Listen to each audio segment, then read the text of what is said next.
My name is Amber Woolery, and I'm here to talk to you about income inequality. So, there has actually been a decrease in income inequality, and that's been attributed to COVID payouts from policies that were put in place during the COVID pandemic.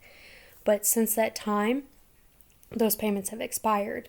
And using different definitions of income, there's pre-tax and post-tax, that's led to different conclusions about the direction of inequality, because with pre-tax, income inequality decreases while post-tax income inequality increased from 2021 to 2022, according to an article I found. And somehow, from this measurement, the people that make up the upper part of the 90th percentile, like that top 1%, have now decreased that threshold for income inequality due to the pre-tax measurement that they make when income inequality is being measured. And to quote that article, the ratio of the 90th to 50th percentile is also decreased or down 3.3% from 2.99 in 2021 to 2.90 in 2022. And the ratio of the 90th percentile to the 10th percentile show the largest post-tax income increase from 2021 to 2022. So I thought that was interesting, because you would think, post-tax, it would go down, but it's quite the opposite. And if you look at the average wage right now, it's $7.25 an hour, and in some places you're lucky if you get 10. And some of the studies show that increasing the national minimum wage to like $10.10 an hour would lift 4.6 million people out of poverty. That would cause someone who currently works 40 hours a week, making that $725 an hour for 10-hour shifts a day, to go from making $2,900 pre-tax to $4,000 a week pre-tax. And that's just 1 week's pay. If you really think about that, that's what? 4, 8, 12, $16,000 in a month pre-tax.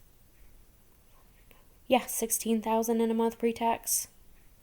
That's a lot of money. That's more than a livable wage, don't you think?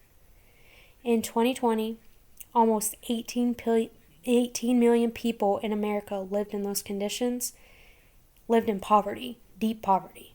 And deep poverty, I mean barefoot, struggling to eat, barely make their next meal. Lived in those conditions, including 5 million children.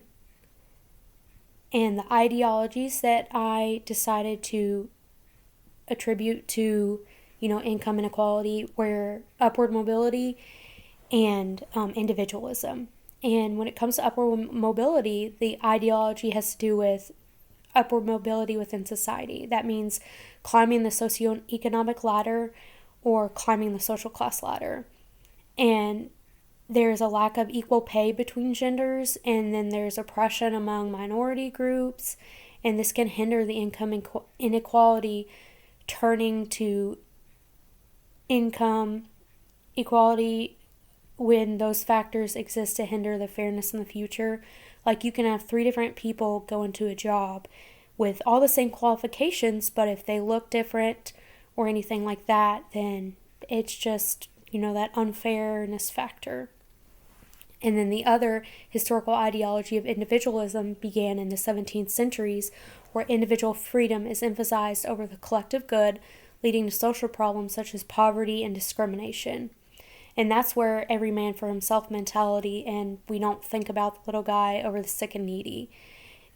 That's where, that rich come in like, oh, I'm going to do this, not really think about the little guy kind of mentality, if that makes sense. And some policies to help hinder income equality are including raising the minimum wage, expanding the income tax, building assets for working families, investing in education, and placing higher taxes on the top 1% of earners, which I know everybody says that, but what happens to the people who are already in poverty and receiving those payments that have now stopped? The price, if you think about it, after those payments stopped, or when those payments were happening, the price of everything went up, and now we have inflation. And now those payments have stopped, and what's happened? Everything's more expensive, and now people can't afford anything. So applying for assistance is hard, and if you receive it, you're stuck in that never-ending cycle of rules that you have to keep, and you're basically stuck in poverty, because once you exceeded that income gap, you're stuck in that level, that almost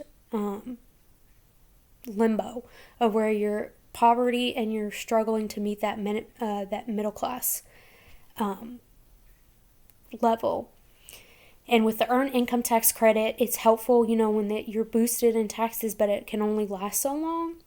And another thing is that earned income is retirement accounts, which are new programs that automatically enroll workers in retirement plans and provide savings credit or federal match for retirement savings accounts that could help lower income thresholds and build wealth.